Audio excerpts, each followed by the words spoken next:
ਵਾਹਿਗੁਰੂ ਵਾਹਿਗੁਰੂ ਵਾਹਿਗੁਰੂ ਵਾਹਿਗੁਰੂ ਵਾਹਿਗੁਰੂ। ਸ੍ਰੀ ਵਾਹਿ ਨੀਤ ਨਵਾ ਸਦਾ ਸਦਾ ਦਾਤਾਰ ਰਹਾਓ। ਅਨ ਦਿਨ ਸਾਹਿਬ ਸੇਵੀਐ ਅੰਤ ਛਡਾਏ ਸੋਏ। ਸੁਣ ਸੁਣ ਮੇਰੀ ਕਾਮਣੀ ਪਾਰ ਉਤਾਰਾ ਹੋਏ। ਦਇਆਲ ਤੇਰਾ ਨਾਮ ਤਰਾ ਸਾਧ ਕੁਰਬਾਨ ਜਾਓ। ਰਹਾਓ ਸਰਬੰ ਸਾਚਾ ਏਕ ਹੈ ਦੂਜਾ ਨਾਹੀ ਕੋਏ। ਤਾ ਕੀ ਸੇਵਾ ਸੋ ਕਰੇ ਜਾਂ ਕੋ ਨਦਰ ਕਰੇ।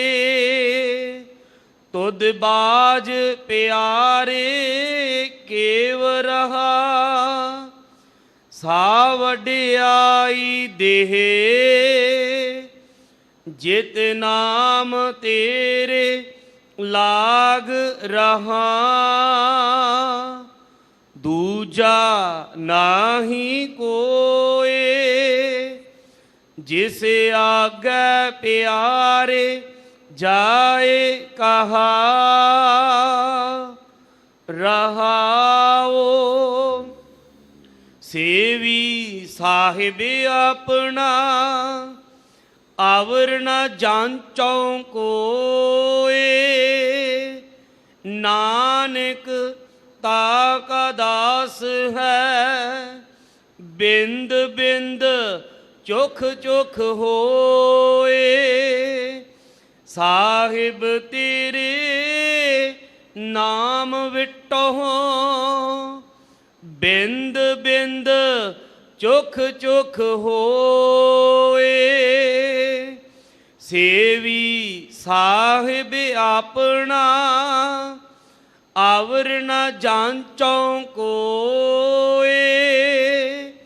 ਨਾਨਕ ਤਾ ਕਾ ਦਾਸ ਹੈ ਬਿੰਦ ਬਿੰਦ ਚੁਖ ਚੁਖ ਹੋਏ। ਸਾਹਿਬ ਤੇਰੇ ਨਾਮ ਵਿਟੋ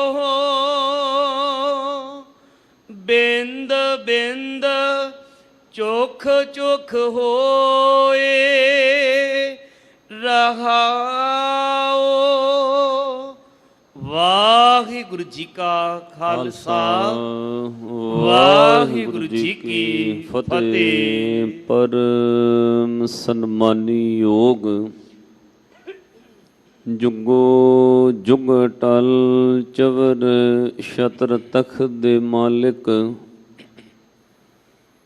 ਦਇਆ ਸਿੰਧ ਕਿਰਪਾ ਨਿਧ ਗੁਰਤਾ ਗੱਦੀ ਤੇ ਵਿਰਾਜਮਾਨ ਸਤਿਗੁਰੂ ਧੰਨ ਧੰਨ ਆਦਿ ਸਾਹਿਬ ਸ੍ਰੀ ਗੁਰੂ ਗ੍ਰੰਥ ਸਾਹਿਬ ਮਹਾਰਾਜ ਜੀ ਦੀ ਪਾਵਨ ਪਵਿੱਤਰ ਹਜ਼ੂਰੀ ਅੰਦਰ ਜੁੜ ਬੈਠੇ ਸਰਵਤਰ ਮਾਈ ਭਾਈ ਬਹੁਤ ਵੱਡਿਆਂ ਭਾਗਾਂ ਵਾਲੇ ਹੋ, ਜਿਨ੍ਹਾਂ ਉੱਤੇ ਸਤਿਗੁਰੂ ਗੁਰੂ ਰਾਮਦਾਸ ਸਾਹਿਬ ਸੱਚੇ ਪਾਤਸ਼ਾਹ ਜੀਆਂ ਨੇ ਅਪਾਰ ਬਖਸ਼ਿਸ਼ ਕਿਰਪਾ ਮਿਹਰਮਤ ਕੀਤੀ ਹੈ। ਜਿੱਥੇ ਅੰਮ੍ਰਿਤ ਵੇਲੇ ਦੇ ਜਾਗਣੇ ਬਖਸ਼ਿਸ਼ ਕੀਤੇ ਹਨ, ਉੱਥੇ ਤਨ ਦੀ ਤੰਦਰੁਸਤੀ ਤੇ ਮਨ ਦਾ ਸੋਹਣਾ ਉਦਮ ਬਖਸ਼ਿਸ਼ ਕਰਕੇ ਸੱਚਖੰਡ ਸ੍ਰੀ ਹਰਿਮੰਦਰ ਸਾਹਿਬ ਦਰਬਾਰ ਸਾਹਿਬ ਜੀ ਦੇ ਦਰਸ਼ਨ ਇਸ਼ਨਾਨ ਆਪਾਂ ਨੂੰ ਬਖਸ਼ਿਸ਼ ਕੀਤੇ ਹਨ।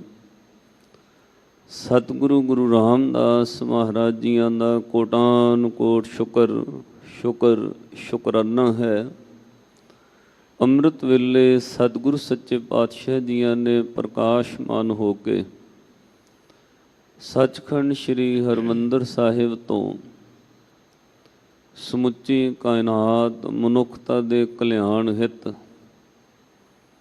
ਜੋ ਮੁੱਖ ਵਾਕ ਹੁਕਮਨਾਮਾ ਗੁਰਸਿੱਖਾਂ ਦੀ ਝੋਲੀ ਵਿੱਚ ਪਾਇਆ ਹੈ, ਇਸ ਪਾਵਨ ਮੁੱਖ ਵਾਕ ਦੀ ਵਿਚਾਰ ਕਰਨ ਵਾਸਤੇ ਆਪਾਂ ਗੁਰਦੁਆਰਾ ਮੰਜੀ ਸਾਹਿਬ ਦੀਵਾਨ ਹਾਲ ਜੁੜ ਬੈਠੇ ਹਾਂ। ਅੱਜ ਦਾ ਪਾਵਨ ਮੁੱਖ ਵਾਕ ਤਨਾਸਰੀ ਰਾਗ ਅੰਦਰ ਰਾਗ ਦੀ ਰਮਤਾ ਵਿੱਚ ਹੀ ਸਤਿਗੁਰੂ ਗੁਰੂ ਨਾਨਕ ਸਾਹਿਬ ਮਹਾਰਾਜ ਸੱਚੇ ਪਾਤਸ਼ਾਹ ਜੀਆਂ ਦਾ ਬਖਸ਼ਿਸ਼ ਕੀਤਾ ਹੋਇਆ ਪਾਵਨ ਸ਼ਬਦ ਜੋ ਸ੍ਰੀ ਗੁਰੂ ਗ੍ਰੰਥ ਸਾਹਿਬ ਮਹਾਰਾਜ ਜੀਆਂ ਦੇ ਪਾਵਨ ਅੰਗ 660 ਉੱਤੇ ਸੁਭਾਏਮਾਨ ਹੈ। ਪਾਤਸ਼ਾਹ ਜੀਆਂ ਨੇ ਬਹੁਤ ਵੱਡੀ ਬਖਸ਼ਿਸ਼ ਕੀਤੀ ਹੈ। ਇਸ ਪਾਵਨ ਸ਼ਬਦ ਦੇ ਅੰਦਰ 4 ਵਾਰ ਰਹਾਉ ਵਰਤਿਆ ਹੈ। ਬਹੁਤ ਸ਼ਬਦਾਂ ਵਿੱਚ 1 ਵਾਰ 2 ਵਾਰ ਵੀ ਰਹਾਉ ਸ਼ਬਦ ਆਇਆ।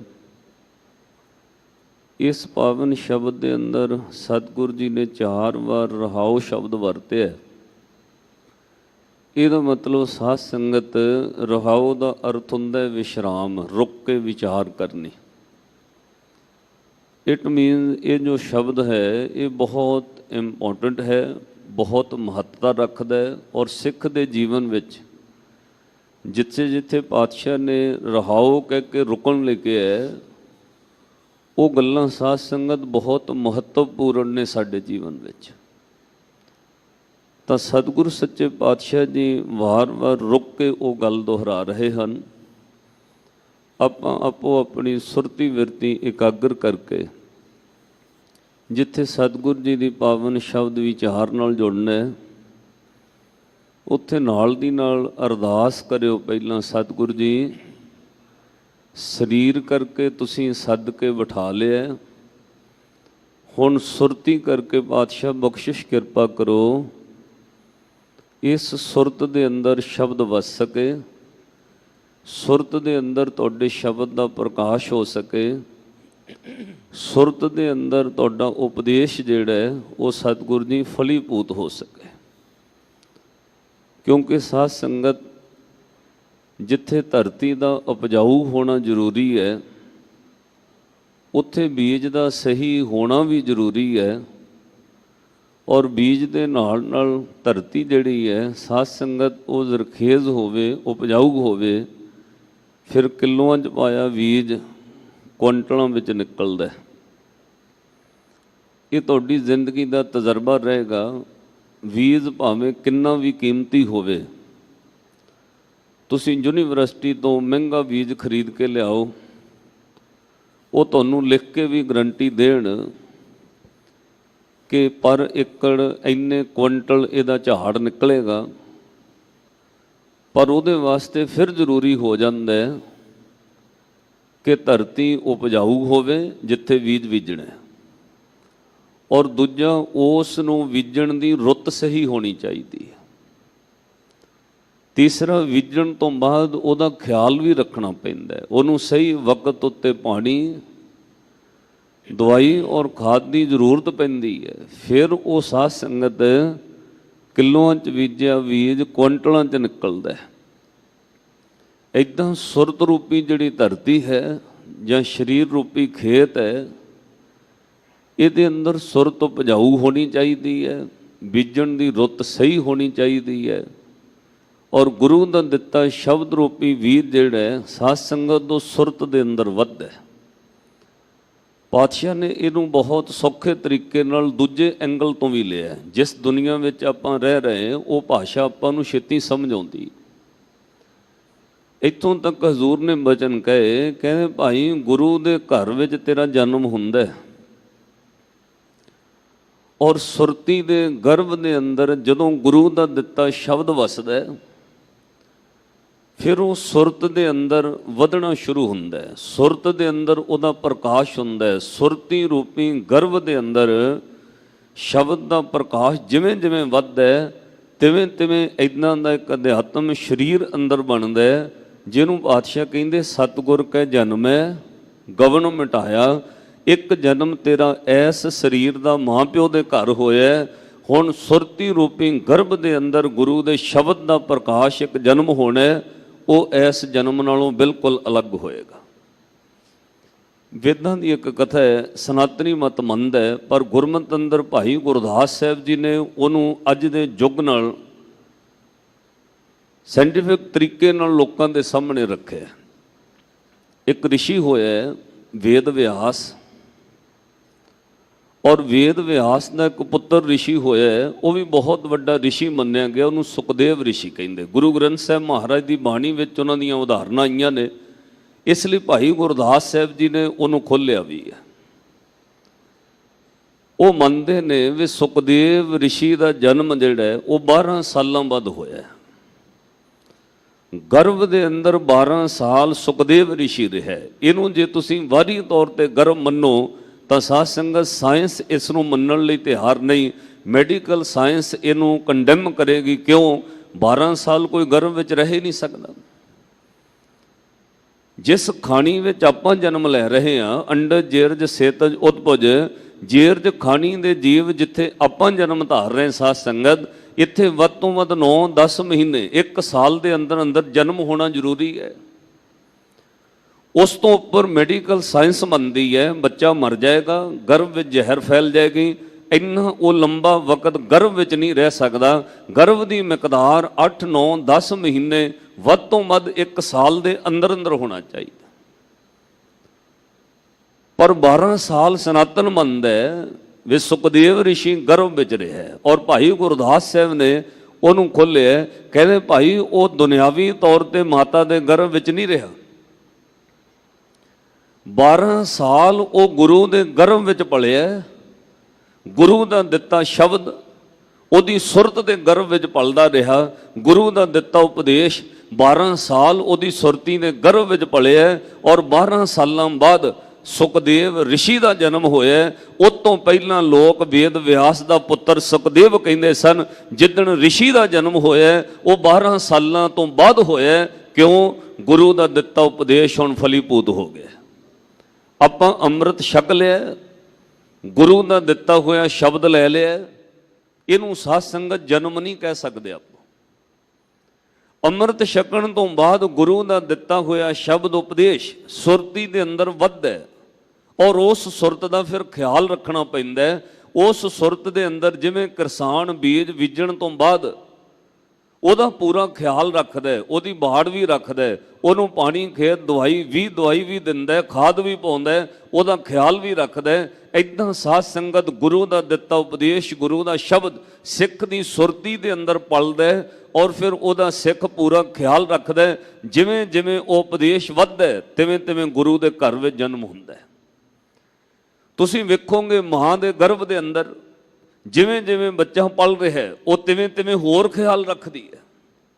ਉਹਦੇ ਤੁਰਨ ਦੀ ਚਾਲ ਬਦਲ ਜਾਂਦੀ ਹੈ, ਉਹਦੇ ਉੱਠਣ ਬੈਠਣ ਦਾ ਤਰੀਕਾ ਬਦਲ ਜਾਂਦਾ ਹੈ, ਉਹਦੇ ਖਾਣ ਪੀਣ ਵਿੱਚ ਵੀ ਤਬਦੀਲੀ ਆਉਂਦੀ ਹੈ। ਕਿਉਂ? ਉਹਦੇ ਗਰਭ ਦੇ ਅੰਦਰ ਬੱਚਾ ਪਲ ਰਿਹਾ।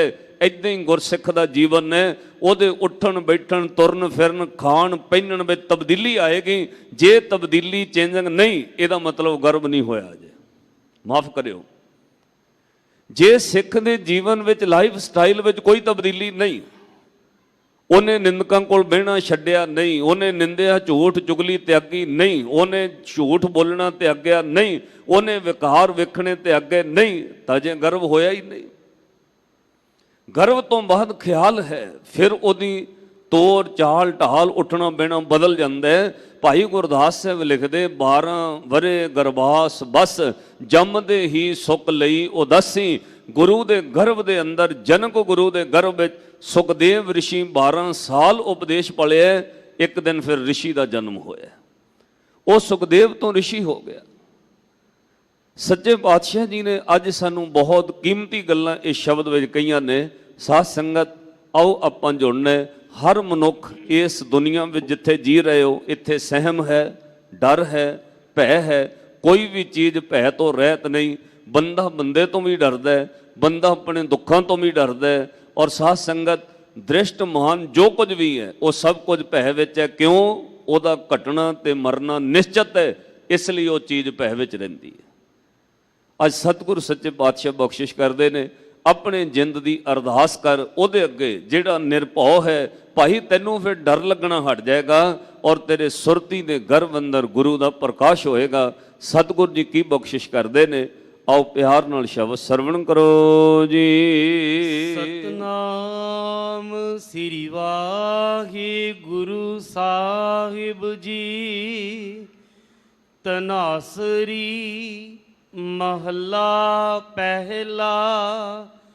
ਘਰ ਪਹਿਲਾ ਚੌਪਦੇ। ਆਖੋ ਸਤਨਾਮ ਸ੍ਰੀ ਵਾਹਿਗੁਰੂ। ਤਨਾਸਰੀ ਰਾਗ ਹੈ, ਵੈਸੇ ਰਾਗਾਂ ਦੀ ਲੜੀ ਵਿੱਚ ਇਹਨੂੰ ਰਾਗਣੀ ਮੰਨਿਆ ਗਿਆ।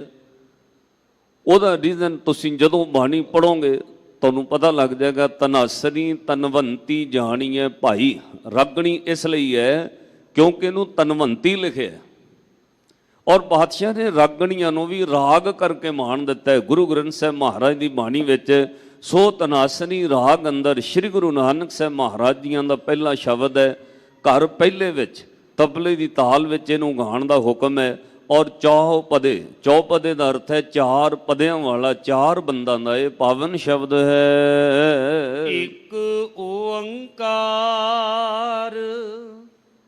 ਇੱਕ ਓੰਕਾਰ, ਉਹ ਅਕਾਲ ਪੁਰਖ ਵਾਹਿਗੁਰੂ ਅਦੁੱਤੀ ਹੈ, ਉਹ ਸਰਵ ਵਿਆਪਕ ਹੈ। ਉਹ ਅਕਾਲ ਪੁਰਖ ਵਾਹਿਗੁਰੂ ਇੱਕ ਹੈ ਔਰ ਸਾਰੀ ਸ੍ਰਿਸ਼ਟੀ ਉਹਦੇ ਕਾਰ ਹੁਕਮ ਦੇ ਅੰਦਰ ਹੈ। ਅਕਾਲ ਪੁਰਖ ਵਾਹਿਗੁਰੂ ਇੱਕ ਹੈ। ਸਤਿਗੁਰ ਸੱਚੇ ਪਾਤਸ਼ਾਹ ਜੀ ਮੂਲ ਮੰਤਰ ਇੱਥੋਂ ਆਰੰਭ ਕਰਦੇ ਹਨ। ਸਤਨਾਮ। ਉਸ ਅਕਾਲ ਪੁਰਖ ਵਾਹਿਗੁਰੂ ਦਾ ਨਾਮ ਸਤ ਹੈ। ਉਸ ਪਰਮਾਤਮਾ ਦੇ ਨਾਮ ਅਨੇਕਾਂ ਹੀ ਨੇ ਕਿਉਂਕਿ ਉਹਦੇ ਕਿਰਤਮ ਨਾਮ ਨੇ। ਜਿਹੋ ਜਿਹਾ ਕਿਸੇ ਨੇ ਕਰਮ ਵੇਖਿਆ ਰੱਬ ਦਾ ਨਾਮ ਰੱਖ ਲਿਆ। ਧਰਤੀ ਦਾ ਪਾਲਣਹਾਰ ਗੋਪਾਲ ਹੈ, ਧਰਤੀ ਨੂੰ ਸਹਾਰਾ ਦਿੰਦਾ ਉਹ ਗੋਬਿੰਦ ਹੈ। ਉਹ ਧਰਣੀ ਧਰ ਹੈ, ਨਾਰਾਇਣ ਹੈ, ਬੀਠਲ ਹੈ, ਹਰ ਹੈ। ਪਾਤਸ਼ਾਹ ਨੇ ਕਿਹਾ ਪਰ ਉਹਦਾ ਨਾਮ ਸਤ ਹੈ, ਉਹ ਸਦਾ ਹੀ ਸਤ ਰਹਿਣ ਵਾਲਾ ਹੈ। ਦੁਨੀਆ ਦੇ ਤਮਾਮ ਨਾਮ ਵਿੰਸ ਜਾਂਦੇ ਨੇ, ਅਕਾਲ ਪੁਰਖ ਦਾ ਨਾਮ ਸਦਾ ਸਤ ਹੈ। ਸਤ ਨਾਮ ਤੇਰਾ ਪਰਾ ਪੂਰਬਲਾ, ਉਸ ਅਕਾਲ ਪੁਰਖ ਦਾ ਨਾਮ ਸਤ ਹੈ। ਕਰਤਾ ਪੁਰਖ, ਉਹ ਸਾਰੀ ਸ੍ਰਿਸ਼ਟੀ ਦਾ ਕਰਤਾ ਹੈ, ਸਿਰਜਣਹਾਰ ਹੈ। ਪੁਰਖ ਦਾ ਅਰਥ ਹੈ ਸਿਰਜਣ ਤੋਂ ਬਾਅਦ ਉਹ ਵਿੱਚ ਸਮਾਇਆ ਹੋਇਆ ਹੈ। ਦੁਨੀਆ ਵਿੱਚ ਜਿੰਨੀਆਂ ਵੀ ਚੀਜ਼ਾਂ ਨਜ਼ਰ ਆ ਰਹੀਆਂ, ਹਰ ਚੀਜ਼ ਦਾ ਕੋਈ ਨਾ ਕੋਈ ਸਿਰਜਣਹਾਰ ਹੈ। ਇਸ ਮਾਇਕ ਨੂੰ ਵੀ ਕਿਸੇ ਨੇ ਬਣਾਇਆ ਹੈ, ਪੱਖਾ ਚੱਲ ਰਿਹਾ ਉਹ ਵੀ ਕਿਸੇ ਨੇ ਬਣਾਇਆ ਹੈ। ਹਰ ਚੀਜ਼ ਨੂੰ ਕੋਈ ਨਾ ਕੋਈ ਬਣਾਉਣ ਵਾਲਾ ਕਰਤਾ ਹੈ, ਪਰ ਉਹਦੇ ਵਿੱਚ ਉਹ ਹਾਜ਼ਰ ਨਹੀਂ ਹੈ, ਸਮਾਇਆ ਹੋਇਆ ਨਹੀਂ ਹੈ। ਜਿਸ ਕੰਪਨੀ ਨੇ ਇਹਨੂੰ ਬਣਾਇਆ ਹੈ ਉਹ ਬਣਾਉਣ ਵਾਲਾ ਇੱਥੇ ਹਾਜ਼ਰ ਨਹੀਂ ਹੈ, ਪਰ ਸਾਧ ਸੰਗਤ ਰੱਬ ਕਰਤਾ ਪੁਰਖ ਇਸ ਲਈ ਹੈ। ਉਹਨੇ ਸਾਰੀ ਸ੍ਰਿਸ਼ਟੀ ਨੂੰ ਕਰਤਾ ਰਚਣ ਤੋਂ ਬਾਅਦ ਪੁਰਖ ਭਾਵ ਉਹਦੇ ਵਿੱਚ ਸਮਾਇਆ ਹੋਇਆ ਹੈ, ਉਹ ਸਦਾ ਵਿੱਚ ਹਾਜ਼ਰ ਹੈ। ਨਿਰਭਉ, ਕਹਿੰਦੇ ਹਨ ਉਹ ਕਿਸੇ ਤੋਂ ਡਰਦਾ ਨਹੀਂ, ਉਹਨੂੰ ਕਿਸੇ ਦਾ ਭੈ ਨਹੀਂ ਹੈ, ਉਹ ਕਿਸੇ ਤੋਂ ਡਰ ਨਹੀਂ ਰੱਖਦਾ। ਸਾਰੀ ਸ੍ਰਿਸ਼ਟੀ ਡਰ ਤੇ ਭੈ ਦੇ ਅੰਦਰ ਹੈ, ਪਰ ਅਕਾਲ ਪੁਰਖ ਰੱਬ ਜਿਹੜਾ ਉਹਨੂੰ ਕਿਸੇ ਦਾ ਕੋਈ ਡਰ ਨਹੀਂ। ਉਹ ਨਿਰਭਉ ਭੈ ਤੋਂ ਰਹਿਤ ਹੈ। ਨਿਰਵੈਰ, ਫਿਰ ਉਸ ਦਾ ਕਿਸੇ ਨਾਲ ਵੈਰ ਵੀ ਨਹੀਂ। ਜੇ ਕੋਈ ਦੁਨਿਆਵੀ ਤੌਰ ਤੇ ਬੰਦਾ ਕਹੇ ਨਾ ਮੈਂ ਕਿਸੇ ਨਾਲ ਡਰਦਾ ਨਹੀਂ, ਮੈਂ ਕਿਸੇ ਤੋਂ, ਪਰ ਉਹਦਾ ਵੈਰ ਜ਼ਰੂਰ ਹੁੰਦਾ ਕਿਸੇ ਨਾਲ। ਇਸੇ ਲਈ ਉਹ ਕਹਿੰਦਾ ਪਰ ਅਕਾਲ ਪੁਰਖ ਰੱਬ ਜਿੱਥੇ ਕਿਸੇ ਦੇ ਭੈ ਵਿੱਚ ਨਹੀਂ, ਉਹ ਨਿਰਭਉ ਹੈ, ਉੱਥੇ ਉਹਦੀ ਵਡਿਆਈ ਹੈ, ਉਹਦਾ ਕਿਸੇ ਨਾਲ ਵੈਰ ਨਹੀਂ। ਅਕਾਲ ਪੁਰਖ ਵੈਰ ਤੋਂ ਰਹਿਤ ਹੈ। ਅਕਾਲ ਮੂਰਤ, ਕਹਿੰਦੇ ਨੇ ਉਸ ਪਰਮਾਤਮਾ ਨਿਰੰਕਾਰ ਪਰਮੇਸ਼ਰ ਦੀ ਮੂਰਤ, ਉਸ ਇੱਕੋ ਓੰਕਾਰ ਦੀ ਮੂਰਤ ਕਾਲ ਰਹਿਤ ਹੈ। ਉਹ ਕਦੇ ਬੁੱਢਾ ਨਹੀਂ ਹੁੰਦਾ, ਉਹਦੀ ਮੂਰਤ ਅਚਲ ਮੂਰਤ ਅਨੁਭਵ ਪ੍ਰਕਾਸ਼ ਹੈ।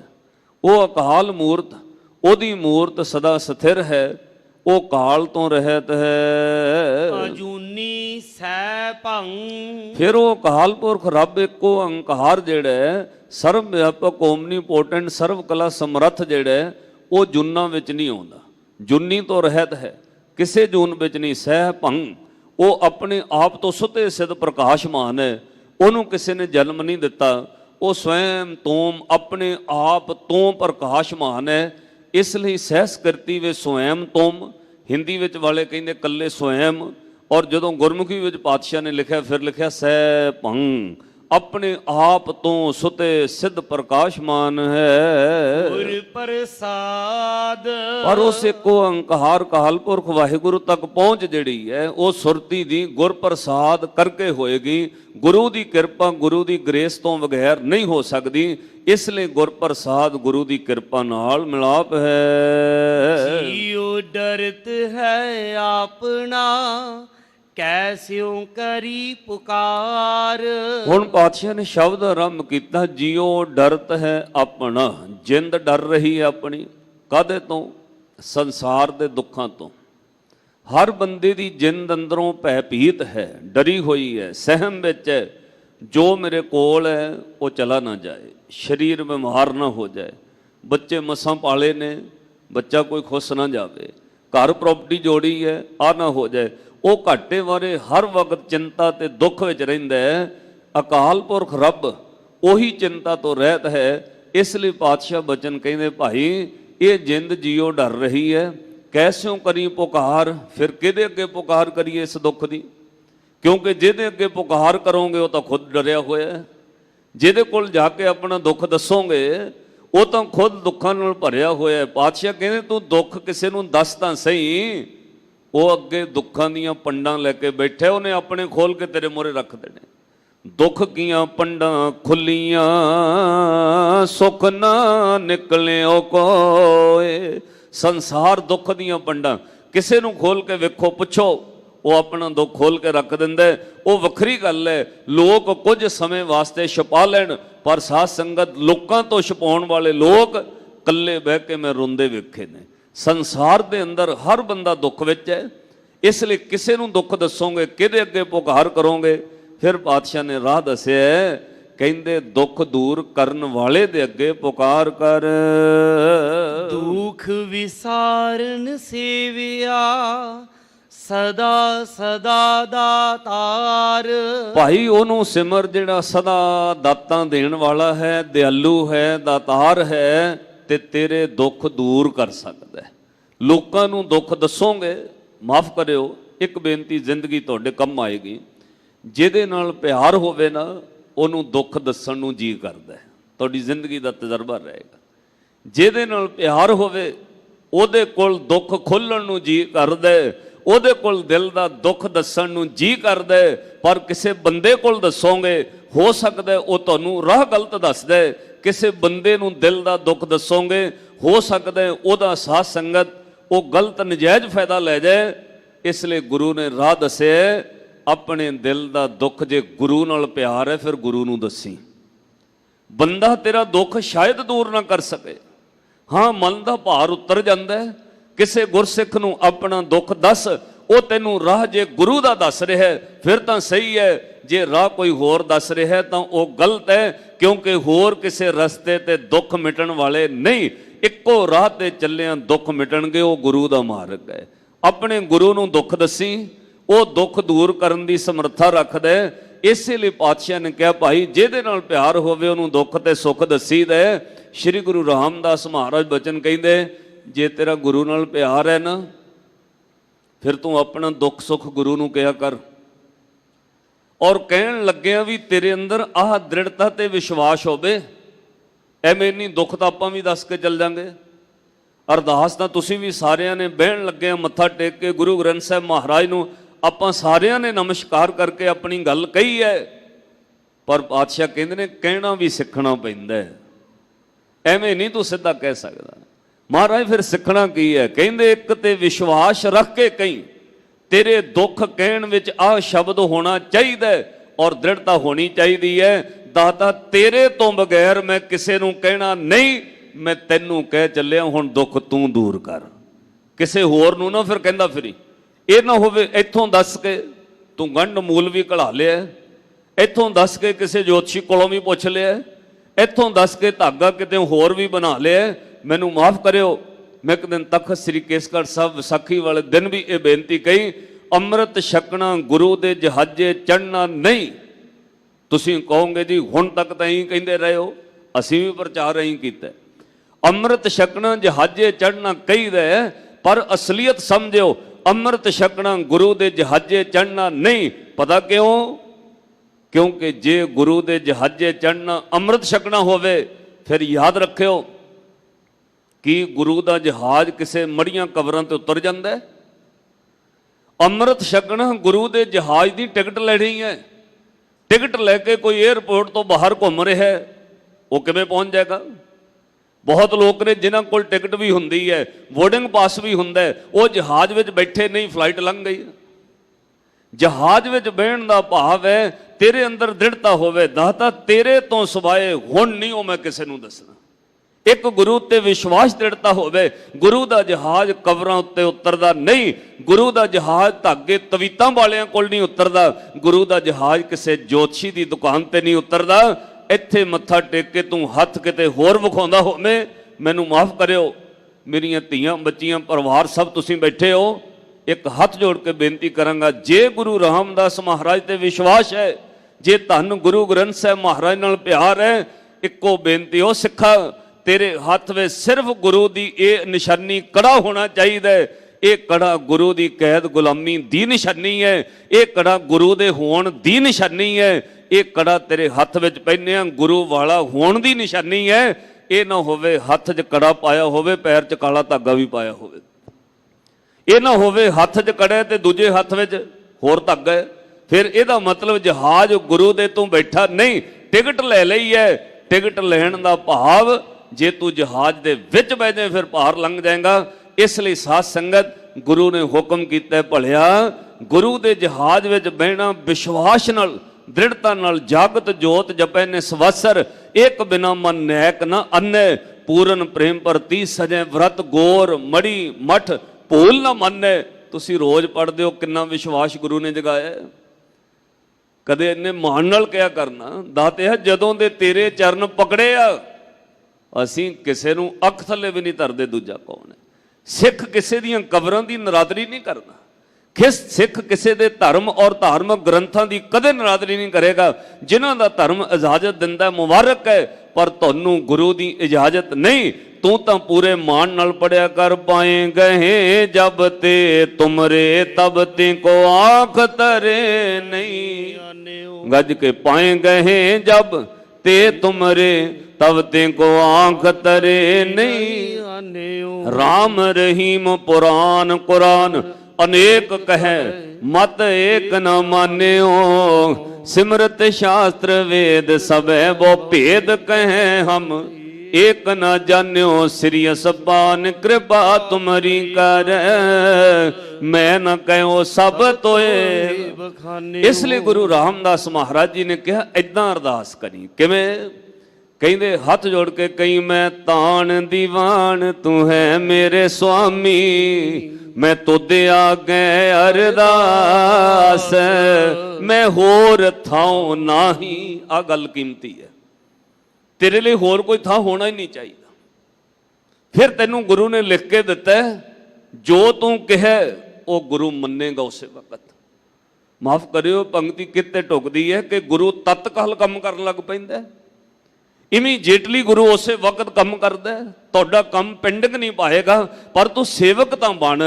ਸੇਵਕ ਕੋ ਨਿਕਟੀ ਹੋਏ ਦਿਖਾਵੇ, ਜੈ ਜੈ ਕਾਜ ਕਿਰਤ ਸੇਵਕ ਕੀ ਤਹਾਂ ਤਹਾਂ ਉਠ ਧਾਵੇ। ਜੋ ਜੋ ਕਹੇ ਠਾਕੁਰ ਪੈ ਸੇਵਕ, ਤਤਕਾਲ ਹੋਏ ਆਵੇ। ਤੂੰ ਅਰਦਾਸ ਕਰ, ਪਰ ਆ ਵਿਸ਼ਵਾਸ ਹੋਵੇ, ਮੈਂ ਹੋਰ ਥਾਂ ਨਾਹੀ, ਜਿਸ ਪੈ ਕਰੂੰ ਬੇਨੰਤੀ। ਮੇਰਾ ਦੁੱਖ ਸੁੱਖ ਤੁਧ ਹੀ ਪਾਸ। ਜੇ ਪਿਆਰ ਹੈ ਫਿਰ ਦੁੱਖ ਗੁਰੂ ਨੂੰ ਕਹੀ, ਦੁੱਖ ਗੁਰੂ ਫਿਰ ਦੁੱਖ ਰਹਿਣ ਨਹੀਂ ਦੇਗਾ। ਕਿਉਂ? ਦੁੱਖ ਵਿਸਾਰਨ ਸੇਵਿਆ। ਸਦਾ ਸਦਾ ਦਾਤਾਰ, ਉਹ ਸਦਾ ਹੀ ਦਿਆਲੂ ਕਿਰਪਾਲੂ ਹੈ। ਸਾਹਿਬ ਮੇਰਾ ਨੀਤ ਨਵਾ, ਸਦਾ ਸਦਾ ਦਾਤਾਰ। ਆਖੋ ਸਤਨਾਮ ਸ੍ਰੀ ਵਾਹਿਗੁਰੂ। ਇਸ ਪੰਕਤੀ ਨਾਲ ਹੁਣ ਪਹਿਲਾ ਰਹਾਉ ਆਇਆ। ਗੱਲ ਬੜੀ ਕੀਮਤੀ ਹੈ। ਸਾਹਿਬ ਮੇਰਾ ਨੀਤ ਨਵਾਂ, ਪੜੋ ਸਦਾ ਸਦਾ ਦਾਤਾਰ।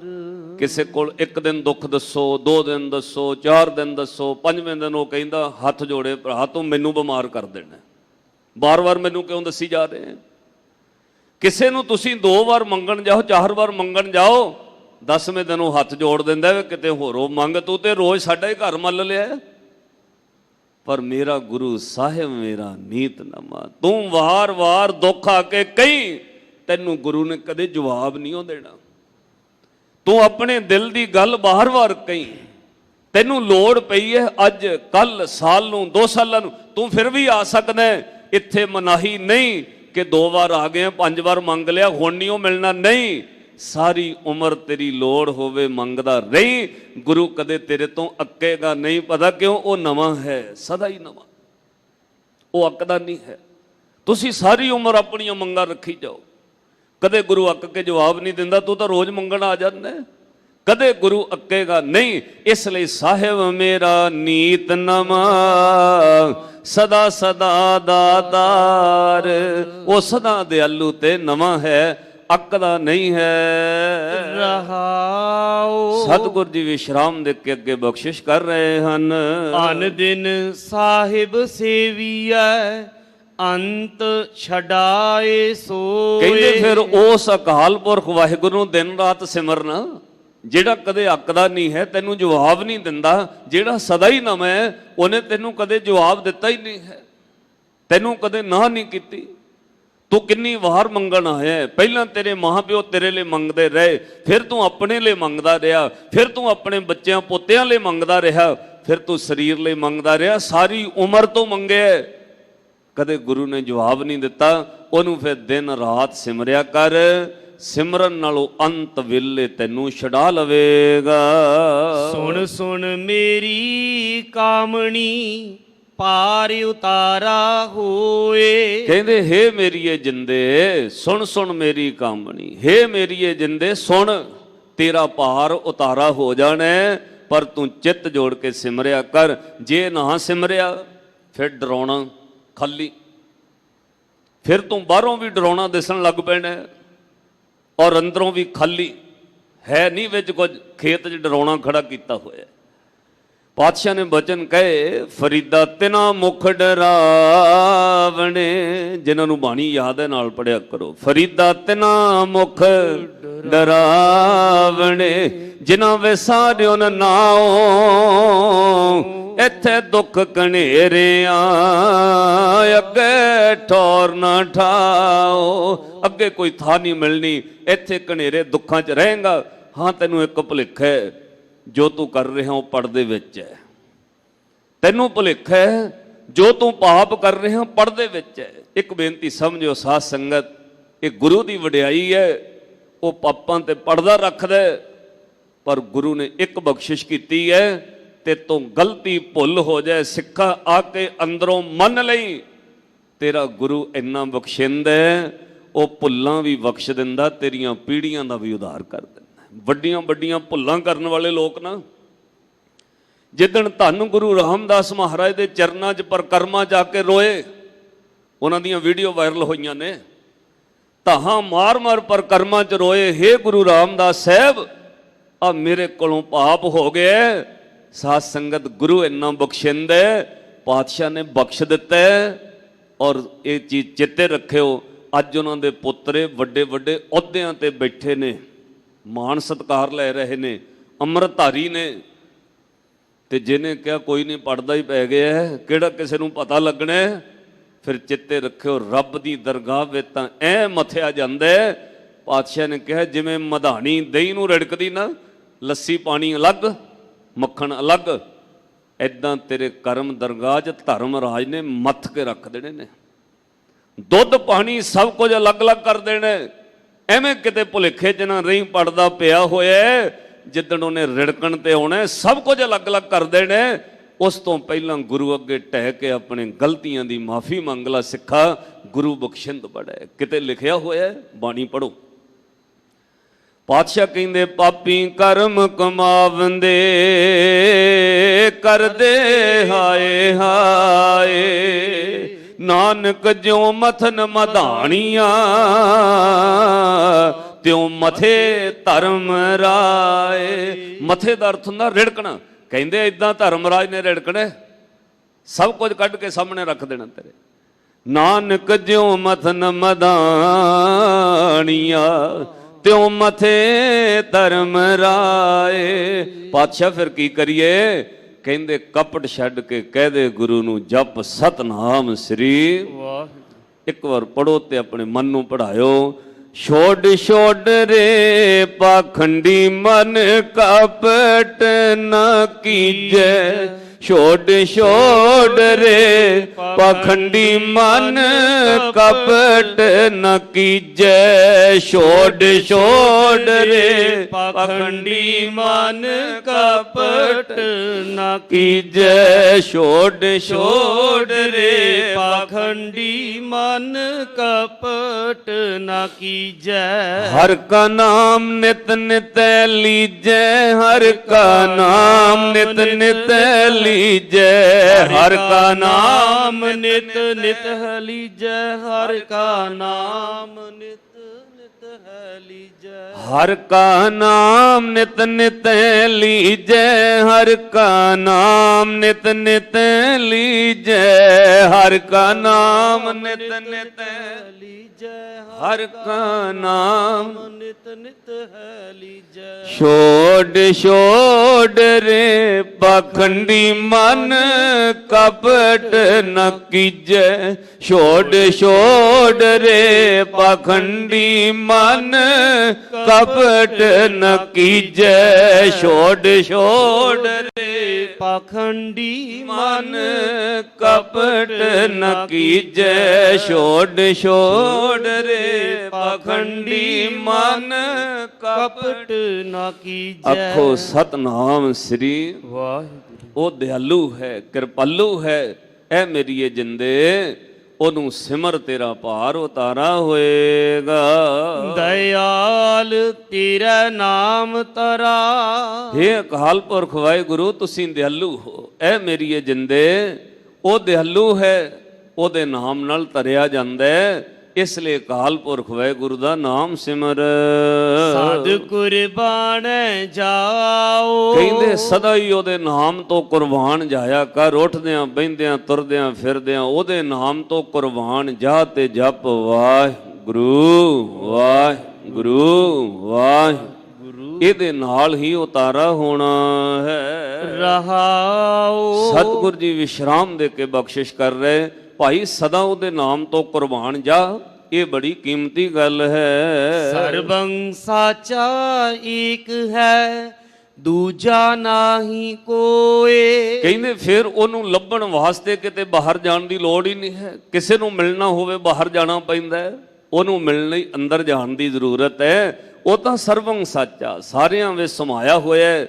ਦੂਜਾ ਹੋਰ ਕੋਈ ਹੈ ਹੀ ਨਹੀਂ ਹੈ। ਕਰਨ ਕਾਰਨ ਪ੍ਰਭ ਏਕ ਹੈ ਦੂਸਰ ਨਾਹੀ ਕੋਏ। ਨਾਨਕ ਤਿਸ ਬਲਿਹਾਰਣੈ ਜਲ ਥਲ ਮਈਲ ਸੋਏ। ਦੂਜਾ ਹੋਰ ਕੋਈ ਨਹੀਂ ਹੈ। ਤਾ ਕੀ ਸੇਵਾ ਸੋ ਕਰੇ ਜਾ ਕੋ ਨਦਰ ਕਰੇ। ਕਹਿੰਦੇ ਉਹਦੀ ਸੇਵਾ ਉਹੀਓ ਕਰ ਸਕਦਾ ਹੈ, ਉਹੀ ਜਪ ਸਕਦਾ ਹੈ ਭਾਈ ਜਿਹਦੇ ਉੱਤੇ ਨਦਰ ਹੋਵੇ। ਇਸ ਲਈ ਨਦਰ ਮੰਗ। ਤੁਧ ਬਾਜ ਪਿਆਰੇ ਕੇਵ ਰਹਾ। ਕਹਿੰਦੇ ਅਰਦਾਸ ਕਰ ਹੇ ਸਤਿਗੁਰੂ ਤੇਰੇ ਤੋਂ ਬਗੈਰ ਕਿਵੇਂ ਰਵਾਂ ਰੱਬ ਜੀ। ਇਹ ਜਿੰਦ ਨੂੰ ਇਹੋ ਜਿਹੇ ਪਿਆਸ ਲਾਓ ਇਹ ਤੁਹਾਡੇ ਨਾਮ ਤੋਂ ਬਗੈਰ ਰਹਿ ਨਾ ਸਕੇ। ਸਾ ਵਡਿਆਈ ਦੇਹ ਜਿਤ ਨਾਮ ਤੇਰੇ ਲਾਗ ਰਹਾ। ਪਾਤਸ਼ਾਹ ਮੈਨੂੰ ਉਹ ਵਡਿਆਈਆਂ ਉਹ ਦਾਤਾਂ ਦਿਓ ਜਿਹਦੇ ਕਰਕੇ ਮੈਂ ਤੁਹਾਡੇ ਨਾਮ ਨਾਲ ਲੱਗਿਆ ਰਵਾਂ। ਮੈਨੂੰ ਧਨ ਦੌਲਤ ਪਦਾਰਥ ਪੈਸਾ ਦੁਨਿਆਵੀ ਤੌਰ ਤੇ ਜੋ ਮੰਗਿਆ ਉਹ ਚਾਹੀਦਾ ਹੈ, ਪਰ ਦਾਤਾ ਉਹ ਦੇਈ ਜਿਹਦੇ ਕਰਕੇ ਤੇਰੇ ਨਾਮ ਨਾਲ ਜੁੜਿਆ ਰਵਾਂ। ਐਸੀ ਕੋਈ ਚੀਜ਼ ਨਾ ਦਿਓ ਜਿਹਦੇ ਕਰਕੇ ਤੁਹਾਡੇ ਨਾਮ ਤੋਂ ਟੁੱਟ ਜਾ। ਪਾਤਸ਼ਾਹ ਤੇਰੇ ਨਾਮ ਨਾਲ ਲੱਗੇ ਰਹੀਏ ਉਹ ਦਾਤ ਦਿਓ। ਦੂਜਾ ਨਾਹੀ ਕੋਏ ਜਿਸੇ ਆਗੇ ਪਿਆਰੇ ਜਾਏ ਕਹਾ। ਹੁਣ ਪਾਤਸ਼ਾਹ ਨੇ ਫਿਰ ਰਹਾਓ ਵਾਲੀ ਪੰਕਤੀ ਕਹੀ। ਕਹਿੰਦੇ ਭਾਈ ਇਹ ਮੰਗਣ ਲੱਗਿਆ ਫਿਰ ਧਿਆਨ ਰੱਖੀ। ਮਹਾਰਾਜ ਕਹਦਾ ਕਹਿੰਦੇ ਦੂਜਾ ਨਹੀਂ ਹੋਰ ਕੋਈ ਹੈ। ਕਿਤੇ ਫਿਰ ਦੂਜੇ ਕੋਲ ਨਾ ਘੁੰਮ ਜਾਈ। ਦੂਜਾ ਨਾਹੀ ਕੋਏ ਜਿਸ ਆਗੇ ਪਿਆਰੇ ਜਾਏ ਕਹਾ। ਦੂਜਾ ਹੋਰ ਕੋਈ ਨਹੀਂ ਹੈ। ਇਹਦਾ ਫਿਰ ਖਿਆਲ ਰੱਖੀ। ਰਹਾਓ ਕਹਿ ਕੇ ਫਿਰ ਪਾਤਸ਼ਾਹ ਨੇ ਇੱਥੇ ਸੁਚੇਤ ਕੀਤਾ, ਰੁਕਣ ਲਿਖਿਆ। ਕਿਉਂ? ਫਿਰ ਕਿਤੇ ਦੁਬਦਾ ਚ ਹੋਰ ਕਿਤੇ ਨਾ ਮੰਗਣ ਚੱਲ ਜਾਏ। ਤੈਨੂੰ ਵਿਸ਼ਵਾਸ ਰਵੇ ਇੱਕਾ ਮਾਈ ਜੁਗਤ ਵਿਆਹੀ ਤਿੰਨ ਚੇਲੇ ਪਰਵਾਨ। ਇੱਕ ਸੰਸਾਰੀ ਇੱਕ ਭੰਡਾਰੀ ਇੱਕ ਲਾਏ ਦੀਵਾਨ। ਜਿਵ ਤਿਸ ਭਾਵੈ ਤਿਵੈ ਚਲਾਵੇ ਜਿਵ ਹੋਵੇ ਫਰਮਾਨ। ਇਸ ਲਈ ਪਾਤਸ਼ਾਹ ਨੇ ਹੁਣ ਫਿਰ ਰਹਾਓ ਕਿਹਾ, ਦੂਜਾ ਹੋਰ ਕੋਈ ਨਹੀਂ ਹੈ ਜਿਹਦੇ ਅੱਗੇ ਜਾ ਕੇ ਤੂੰ ਅਰਦਾਸ ਕਵੇਂ, ਇਸ ਲਈ ਕਿਸੇ ਹੋਰ ਅੱਗੇ ਨਾ ਆਖੀ। ਰਹਾਉ ਸਤਿਗੁਰ ਜੀ ਵਿਸ਼ਰਾਮ ਦੇ ਕੇ ਬਖਸ਼ਿਸ਼ ਕਰ ਰਹੇ ਹਨ। ਸੇਵੀ ਸਾਹਿਬ ਆਪਣਾ ਅਵਰ ਨਾ ਜਾਂਚੋ ਕੋਏ। ਕਹਿੰਦੇ ਉਸ ਅਕਾਲ ਪੁਰਖ ਵਾਹਿਗੁਰੂ ਸਾਹਿਬ ਨੂੰ ਸਿਮਰ, ਤੇ ਸਿਮਰ ਕਿਵੇਂ? ਆਪਣਾ ਕਰਕੇ, ਆਪਣਾ ਜਾਣ ਕੇ ਉਹਨੂੰ ਜਪ। ਉਹਦੇ ਨਾਲ ਕੋਈ ਜਿਹੜਾ ਆਪਣਾ ਹੋਵੇ ਉਹਨੂੰ ਸਾਰਾ ਕੁਝ ਦੱਸ ਦਈਦਾ, ਜਿਹੜਾ ਉਹ ਪਰਾਇਆ ਹੋਵੇ ਉਹ ਤੋਂ ਥੋੜਾ ਲੁਕੋਈਦਾ। ਭਾਈ ਗੁਰੂ ਕੋਲੋਂ, ਸਾਹਿਬ ਕੋਲੋਂ ਮਾਲਕ ਨੂੰ ਆਪਣਾ ਜਾਣ ਕੇ ਜਪ, ਉਹਨੂੰ ਸਭ ਕੁਝ ਦਿਲ ਦੀ ਗੱਲ ਦੱਸ ਦੇ। ਗੋਹਜ ਗੱਲ ਜੀ ਕੀ ਕੀਚੇ ਸਤਿਗੁਰ ਪਾਸ, ਤਾਂ ਸਰਬ ਸੁਖ ਪਾਈਐ। ਅਵਰ ਨਾ ਜਾਂਚੋ ਕੋਏ, ਹੋਰ ਕੋਈ ਵੀ ਮੰਗ ਨਾ ਰੱਖ।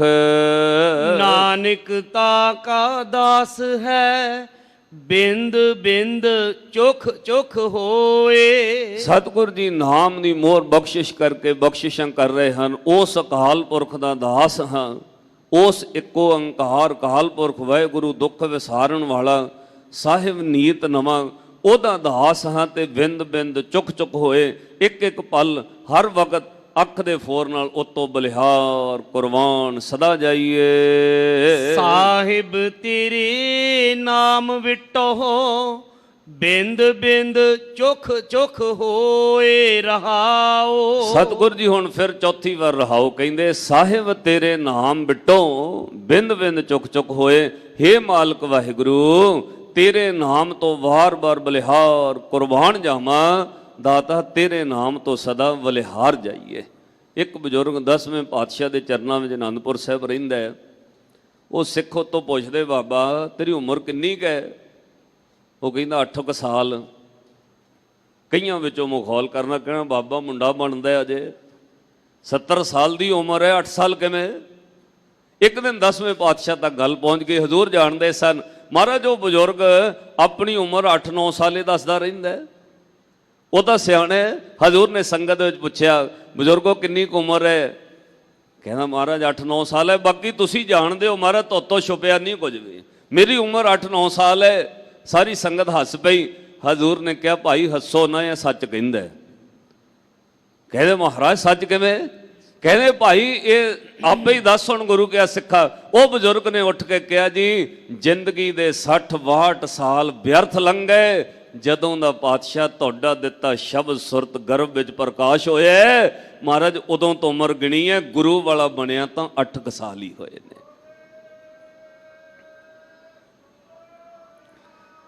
ਇਸ ਲਈ ਅਰਦਾਸ ਕਰਿਓ, ਪਾਤਸ਼ਾਹ ਸਾਡਾ ਵੀ ਆਪਣੇ ਘਰ ਵਿੱਚ ਜਨਮ ਬਖਸ਼ੋ, ਐਂ ਨਾ ਕਿਤੇ ਉਮਰ ਲੰਘ ਜਾਏ।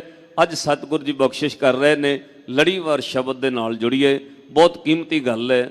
2-4 ਮਿੰਟਾਂ ਵਿੱਚ ਅਰਥ ਆਪਾਂ ਸੰਪੰਨ ਕਰੀਏ ਜੀ। ਮਾਤਾ ਕੇ ਉਦਰ ਮਹਿ ਪ੍ਰਤਪਾਲ ਕਰੇ, ਸੋ ਕਿਉ ਮਨੋ ਵਿਸਾਰੀਐ। ਆਖੋ ਸਤਨਾਮ ਸ੍ਰੀ ਵਾਹਿਗੁਰੂ। ਆਨੰਦ ਸਾਹਿਬ ਦੀ ਪਾਵਨ ਬਾਣੀ ਹੈ, 28ਵੀਂ ਪੌੜੀ ਹੈ। ਸ੍ਰੀ ਗੁਰੂ ਅਮਰਦਾਸ ਮਹਾਰਾਜ ਜੀ ਦਾ ਪਾਵਨ ਸ਼ਬਦ ਹੈ। ਹਜ਼ੂਰ ਨੇ ਕਿਹਾ, ਸ਼ੁਕਰਾਨਾ ਕਿੱਥੋਂ ਕਰ, ਨਾਮ ਕਿਵੇਂ ਜਪ। ਬਾਹਰੀ ਤੌਰ ਤੇ ਤਾਂ ਬੰਦਾ ਕਹੇਗਾ ਮੈਨੂੰ ਮਾਂ ਪਿਓ ਨੇ ਪਾਲਿਆ। 8-9-10 ਸਾਲ ਦੀ ਉਮਰ ਤੋਂ ਬਾਅਦ ਤਾਂ ਮੈਂ ਖੁਦ ਨਹਾਉਂਦਾ ਰਿਹਾ, ਮੈਂ ਆਪੇ ਹੀ ਆਪਣੀ ਸੰਭਾਲ ਕੀਤੀ ਹੈ। ਪਰ ਸਤਿਗੁਰਾਂ ਪਤਾ ਕਿੱਥੋਂ ਸ਼ੁਕਰਾਨਾ ਸ਼ੁਰੂ ਕੀਤਾ? ਕਹਿੰਦਾ ਮਾਤਾ ਦੇ, ਹਜ਼ੂਰ ਕਹਿੰਦੇ ਮਾਤਾ ਦੇ ਗਰਭ ਵਿੱਚ ਕਿਹਨੇ ਪਾਲਿਆ ਬਈ? ਮਾਂ ਦੇ ਗਰਭ ਵਿੱਚ ਤੈਨੂੰ ਕੌਣ ਪਾਲਦਾ ਰਿਹਾ? ਉੱਥੇ ਲਿਵ ਕਰਕੇ ਪਰਮਾਤਮਾ ਨਾਲ ਜੁੜਿਆ ਸੀ।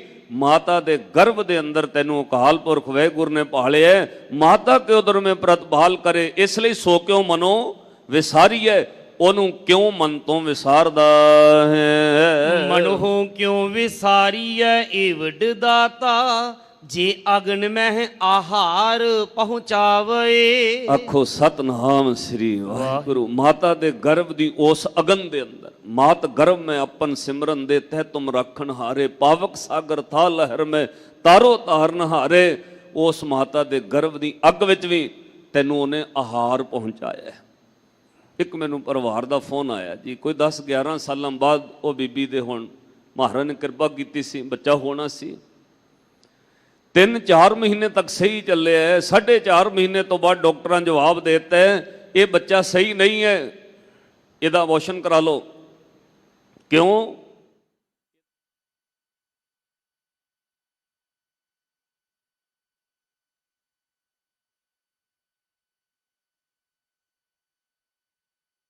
ਉਸ ਅੱਗ ਵਿੱਚ ਉਹ ਰੱਖ ਸਕਦਾ ਹੈ। ਉਸ ਨੂੰ ਕਿਹੋ ਪੋਹੇ ਨਾ ਸਕੀ, ਜਿਸ ਨੂੰ ਆਪਣੀ ਲਿਵ ਲਾਵੇ। ਕਹਿੰਦੇ ਜਿਹਨੂੰ ਰੱਬ ਅੰਦਰ ਲਿਵ ਲਾ ਕੇ ਰੱਖੇ ਨਾ, ਉਹਨੂੰ ਕੋਈ ਚੀਜ਼ ਪੋ ਨਹੀਂ ਸਕਦੀ। ਆਪਣੀ ਲਿਵ ਆਪੇ ਲਾਏ, ਗੁਰਮੁਖ ਸਦਾ ਸੰਭਾਲੀਐ। ਪਰ ਉਹ ਲਿਵ ਵੀ ਅੰਦਰ ਕੌਣ ਲਾਉਂਦਾ ਜੀ? ਆਪਣੀ ਲਿਵ ਆਪੇ ਲਾਏ, ਉਹ ਕਿਸੇ ਦੇ ਹੱਥ ਵਸ ਨਹੀਂ ਹੈ। ਉਸ ਗਰਭ ਦੇ ਅੰਦਰ ਵੀ ਲਿਵ ਰੱਬ ਜੋੜ ਕੇ ਰੱਖਦਾ ਹੈ, ਨਹੀਂ ਤਾਂ ਕਈ ਗਰਭ ਵਿੱਚ ਖਿੜ ਜਾਂਦੇ ਨੇ, ਕਈ ਕੋਟ ਗਰਭ ਖਿਰਿਆ ਗਰਭ ਵਿੱਚ ਹੀ ਮੁੱਕ ਜਾਂਦੇ ਨੇ। ਪਾਤਸ਼ਾਹ ਨੇ ਕਿਹਾ ਗੁਰਮੁਖ ਸਦਾ ਸੰਭਾਲੀ ਹੈ। ਗੁਰੂ ਦੇ ਰਾਹੀਂ ਉਸ ਰੱਬ ਨੂੰ ਭਾਈ ਹੁਣ ਤੂੰ ਸਦਾ ਜਪਿਆ ਕਰ। ਕਹੈ ਨਾਨਕ ਏ ਵੱਡ ਦਾਤਾ, ਸੋ ਕਿਉ ਮਨੋ ਵਿਸਾਰੀਐ। ਆਖੋ ਸਤਨਾਮ ਸ੍ਰੀ ਵਾਹਿਗੁਰੂ। ਐਡੇ ਵੱਡੇ ਦਾਤੇ ਨੂੰ ਭਾਈ ਕਿਉਂ ਮਨੋਂ ਵਿਸਾਰਦਾ? ਪਾਤਸ਼ਾਹ ਬਖਸ਼ਿਸ਼ ਕਰਦੇ, ਕਹੈ ਨਾਨਕ ਏ ਵੱਡ ਦਾਤਾ, ਸੋ ਕਿਉਂ ਮਨੋਂ ਵਿਸਾਰੀਐ। ਐਡੇ ਵੱਡੇ ਦਾਤੇ ਨੂੰ ਮਨੋਂ ਨਾ ਵਿਸਾਰਿਆ ਕਰ, ਉੱਠਦਿਆਂ ਬਹਿੰਦਿਆਂ ਜਪਿਆ ਕਰ ਸਤਨਾਮ ਸ੍ਰੀ ਵਾਹਿਗੁਰੂ। ਉਹਦਾ ਸ਼ੁਕਰਾਨਾ ਕਰੀਏ, ਸਤਿਗੁਰੂ ਕਿਰਪਾ ਬਖਸ਼ਿਸ਼ ਕਰਨ। ਤੁਹਾਡੀ ਸਾਰਿਆਂ ਦੀ ਹਾਜ਼ਰੀ ਦਰਗਾਹੀ ਪ੍ਰਵਾਨ ਹੋਵੇ। ਸਤਿਗੁਰ ਜੀ ਦਾ ਕੋਟਾਨ ਕੋਟ ਸ਼ੁਕਰ। ਵਿਚਾਰ ਕਰਦਿਆਂ ਹੋਈਆਂ ਭੁੱਲਾਂ ਗਲਤੀਆਂ ਦੀ ਸਤਿਗੁਰ ਜੀ ਖਿਮਾ ਬਖਸ਼ਿਸ਼ ਕਰਨ। ਵਾਹਿਗੁਰੂ ਜੀ ਕਾ ਖਾਲਸਾ, ਵਾਹਿਗੁਰੂ ਜੀ ਕੀ ਫਤਿਹ। ਸ਼ੇਰੇ ਪੰਜਾਬ ਗੁਰਬਾਣੀ YouTube ਚੈਨਲ ਨੂੰ ਵੱਧ ਤੋਂ ਵੱਧ ਸਬਸਕ੍ਰਾਈਬ ਕਰੋ ਤੇ ਇਸ ਤੇ ਗੁਰਬਾਣੀ, ਸ਼ਬਦ ਕੀਰਤਨ ਤੇ ਇਤਿਹਾਸ ਨਾਲ ਵੱਧ ਤੋਂ ਵੱਧ ਜੁੜ ਕੇ ਆਨੰਦ ਮਾਣੋ ਤੇ ਆਪਣੀ ਜ਼ਿੰਦਗੀ ਨੂੰ ਸਫਲ ਕਰੋ। ਵਾਹਿਗੁਰੂ ਜੀ ਕਾ ਖਾਲਸਾ, ਵਾਹਿਗੁਰੂ ਜੀ ਕੀ ਫਤਿਹ।